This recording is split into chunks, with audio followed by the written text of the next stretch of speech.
So I've got a question for all the Lifter LMS gurus, all of you expert course implementers.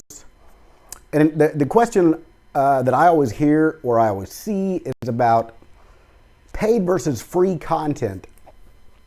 With paid content, you've got more dependent on selling. You've got to run ads via Google, Facebook, things like that to get, or have an affiliate program, shout out to Affiliate WP, to get users on board with the paid content. You've got lead nurturing, which becomes a huge factor. For people that are running WooCommerce, I've always said, I think I'm going to take out a patent on this term. You need a relationship, not a booty call. Always, always, always. It's a relationship, not a booty call. You have to nurture the lead. So when you've got and I had to add the qualification here, mostly, monthly recurring paid content like lynda.com, such as Team Treehouse. If you've ever been a member of that, you know that things like that are a monthly recurring cost, and sometimes the total lifetime value, TLV, of the customer is much higher, so the onboarding costs become much higher as well. You've got a lot of integrations that you can set up: MailChimp, Drip, ConvertFlow, AdRoll, all types of different scenarios that you can set up there, and integrations that will nurture that lead, that page view from, hi, we just met, to now we have a relationship. That's a big deal if you've got paid content. Okay, rock on. So let's go over to the free content. If you've set up your whole Lifter LMS site to be free, right? We're kind of going, the ultimate goal would be a mix, and that's totally fine. I think that's going to be my ultimate goal, but again, I want to get feedback. I want to get your opinion from your point of view. The customer, of course, is always the one that ultimately determines that. I get that. I hear you. But what I'm asking is for feedback from those who have completely and totally set up their Lifter LMS site under one of these two basic scenarios. With the mostly free content, who was that guy that got mad at me? Oh, Adam. That guy Adam from WP Crafter.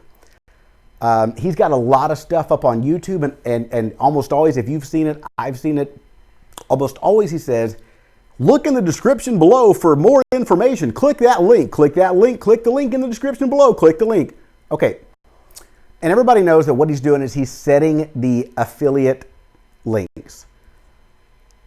Either it's usually going, maybe something over on Beaver Builder, maybe some other affiliate, but he's got a pretty decent following over on YouTube. YouTube is totally free.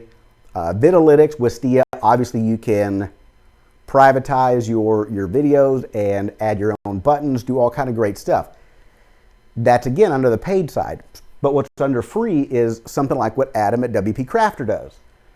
So there's very little onboarding cost to that. He's got a good number of videos that will rank, that a lot of people watch, and he's doing a halfway decent job at getting good video views and very little overhead to get people onto and familiar with what he does. He's running Lifter LMS over on his site as well, which is totally great. And if I'm not mistaken, he's got a good deal of paid individual courses on there. Again, what we're trying to figure out here is, totally free, mostly free, as opposed to, paid, something like lynda.com, Team Treehouse.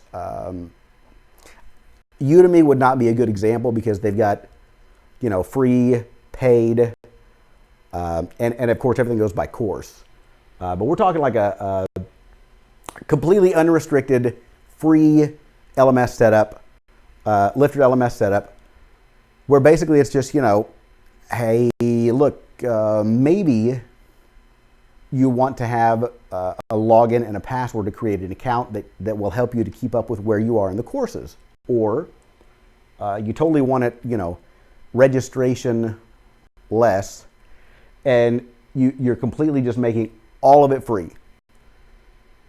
So then, of course, you can, if you've got, a very big topic like WordPress or WooCommerce, something like that, you've got a big audience, you can totally monetize that with ads and affiliate links from, WordPress plugins, WooCommerce plugins, even Amazon, all kind of SaaS affiliate links that you can totally get, if you've got, let's say you've got 100,000 page views for one or two particular topics, you're going to make some bank with those if none of that is restricted. And within Lyft or LMS, the way that Thomas and Chris have set it up, the part that's in the meta box that says non-enrolled users, that is the key part right there. Non-enrolled users is where you want to put all of your stuff to rank, to get higher, to really expose your content to the people that are looking for it. So if you've got something that's free, you're going to be able to do that a lot quicker and a lot easier. Higher page views, monetize with affiliate links, and of course it's always up to the customer, versus paid content. Let's say you did $20 a month for your course. Obviously that's going to have a higher initial, I don't want to say initial, that's going to have a higher TLV, total lifetime value of the customer in the long run. But again, you've got lead nurturing and things like that become a factor there. So what are your thoughts? What are your experiences, not just as a customer? I want to hear from you, the store owner.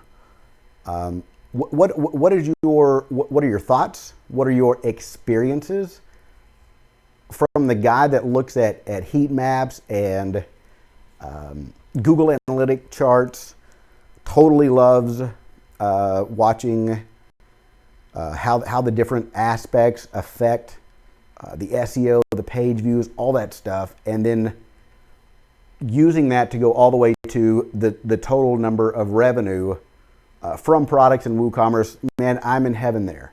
Over here, at this right here, I'm kind of, I don't want to say at a loss, but I've got a good idea. Again, I want to hear feedback. Which is better, paid or free? And again, we're talking, let's go for one or the other. What's best? Well, if you mix both of them, obviously, that's the best way to do it. But free or paid content, which one do you think is better? And more importantly, why? Thanks. Bye.